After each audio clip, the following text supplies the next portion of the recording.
ანუ არსებობს ნამდვილი ბრტყელტერფიანობა, რომელიც თქვათ ბავშვობიდან გვაქვს და ჩვენი გენეტიკურად ესეთი არის ტერფი, თუმცა ბრტყელტერფიანობა არ ნიშნავს სუსტ ტერფს და არის ცრუ ბრტყელტერფიანობა, რომელიც იმის გამო, ანუ ეს ტერფი რაც არის, ხო, ეს თაღი რაცაც არის, ეს არის კუნთი ზოგადად, რომელიც წვივის კუნთიდან ჩამოდის და მე ესე მყესებით გადადის.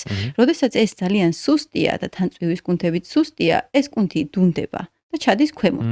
და შეიძლება ადამიანს ესე რომ გავხედავთ, ვნახოთ, რომ ვითომ ბრტყელტერფიანი ჩანს, მაგრამ მე რომ რაღაცა კონკრეტულ ვარჯიშებს გავაკეთებინებთ, ხო, ეხლა მე რეაბილიტაციაშიც ვარ, უკვე ვხედავთ, რომ აი თაღი ნელ-ნელა იქნება. ანუ ეგ არის ცრუ ბრტყელტერფიანობა და ვარჯიშთან ერთად ეს ბრტყელტერფიანობა ნელ-ნელა იწევს ხოლმე.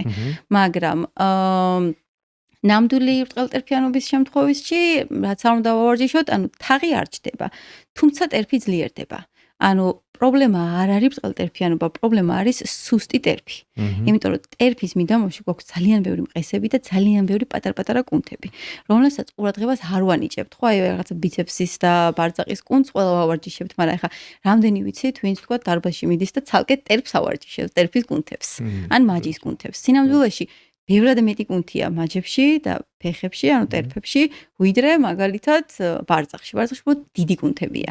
ხო. ამიტომ მათ სჭირდებათ სისტემატიური ვარჯიში. ისინი რომ სუსტია, მერე უკვე კარგავენ სტაბილიზაციას და კარგავენ ბალანსს და არა ის რომ რაღაცა სიტყვაზე სუპინატორია, სპეციალური ფეხსაცმელი ან ასე შემდეგ, რომელიც ხელოვნურად შექმნის ამ თავს. ხო, აი მაგათთან ცოტა ფრთხილად უნდა ვიყოთ. იცი რა, ადრე იყო ეგ, რომ აი ყველა ვისაც ბრტყელტერფი აქვს, აუცილებლად სუპინატორი უნდა ატაროს, მაგრამ ეს იცით როგორი რაღაც არის, რომ ფაქტიურად პრობლემას კიდევ უფრო ვაღრმავებთ.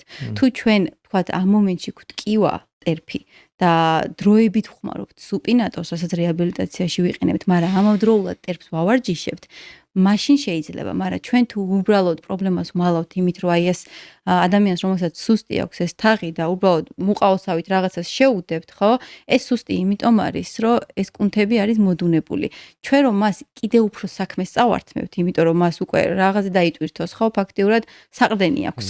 თავისით. ამიტომ უფრო მეტად დუნდება და მე ეს ადამიანები, როდესაც სუპინატორს იღებენ, სუპინატორის გარეშე ვეღარც დადიან. და მე სერიოზული პრობლემა არის ხოლმე ეგ უფრო, რომ ფაქტიურად ის მოდუნებული და ატროფირებული ტერფის კუნთები კიდე უფრო რთულია, რომ საერთოდ აზრზე მოიყვანო.